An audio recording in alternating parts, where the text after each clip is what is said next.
Ramai ya Mas? Anak sekarang. Jangan, ini bukan kampanye kan? Enggak. Kalau orang tua diginikan, apa artinya? Kalau anak muda tahu kan? Itu bedanya Mbak. Kalau anak muda ditanyain apa? Love. Wes. Kalau orang tua, duit Pak. Mungkin sebetulnya sudah hafal dan kenal, apalagi yang ini, George Clooney-nya Indonesia. Tapi kayaknya itu hoax sih. Ya.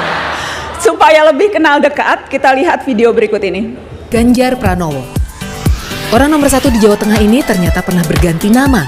Nama kecilnya dulu adalah Ganjar Sungkowo, tapi kini lebih beken dikenal sebagai Ganjar Pranowo. Lelaki kelahiran Karanganyar, Jawa Tengah dengan ciri khas rambut putih ini sejak bocah sudah hidup susah.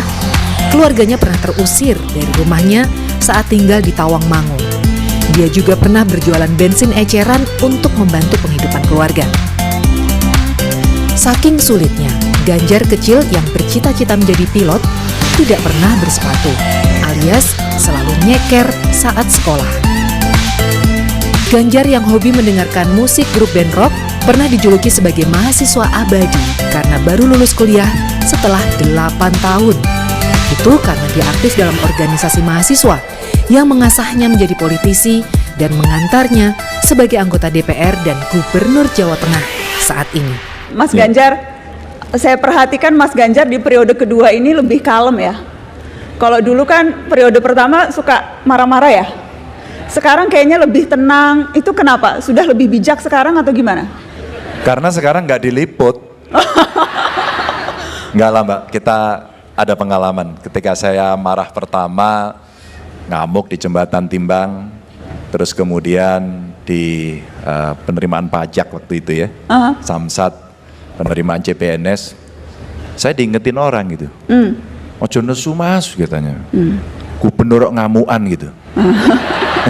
Kita juga ikut slow gitu ya. Jadi teman-teman banyak gubernur yang lain, para pengamat, Romo Kiai gitu ya, mengingatkan saya gitu. Onje, saya bilang begitu.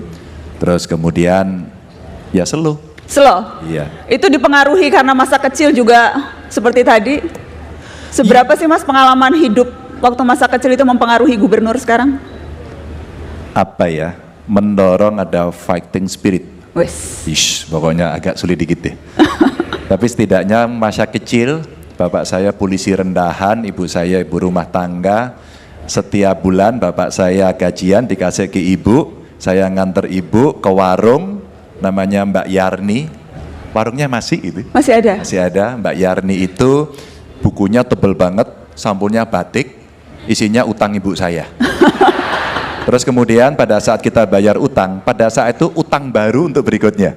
Makanya bukunya tebel banget? Bukunya tebel, dan kalau kita ingin makan sedikit bergizi ya pada tanggal muda itu, telurnya dibagi 4, direbus dan dipotong pakai benang.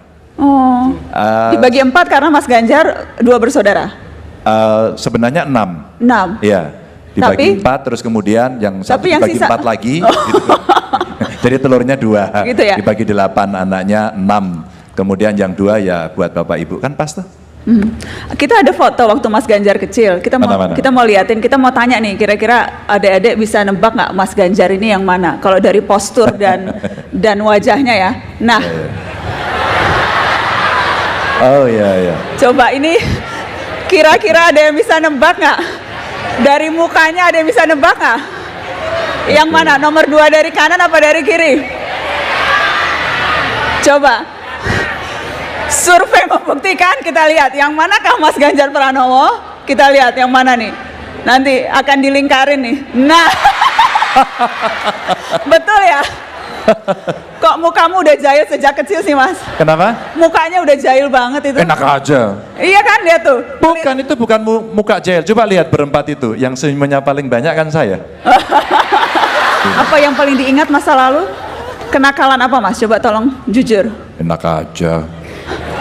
Karena informan saya mengatakan Ganjar Pranowo dari kecil itu dulu apa istilahnya beling. Nah, beling apa beling? Enggak sih sebenarnya, pernahlah lari-lari sama anak-anak begitu, mandi di kali, terus kemudian sore bapak saya cukup disiplin begitu, jadi disetrap. Dihukum. Dihukum. Dihukumnya apa? Dihukumnya dimarahi, suruh bersihin kamar mandi, suruh ngepel, suruh beraso, suruh semir sepatu, pokoknya yang dihukum-hukum begitulah. Gitu.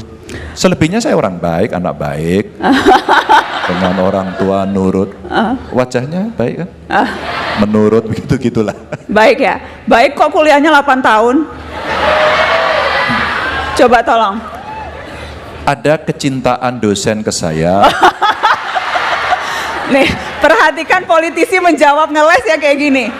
Ada pendalaman ilmu yang waktu itu memang masa sisa nilainya cuman B, nggak enak gitu. Kita ulang dan B terus gitu. Jadi Kita ada foto-foto waktu Oke, Mas oke, Ganjar oke. mahasiswa, coba kita tunjukkan supaya teman-teman Coba, bisa coba. terinspirasi untuk tidak mengikuti kalau yang ini. iya. Nah, wis. Yang mana saya? Itu kan yang jangkung gondrong. Anda kan Fakultas Hukum UGM ya Mas Ganjar? Iya. Sempat saya dengar ada kisah sempat tidak bisa melanjutkan sampai harus sujud ke ibu supaya bisa kuliah lagi, seperti apa ceritanya? Jadi di tengah kami kuliah ini biasa kendala klasik, randu duit.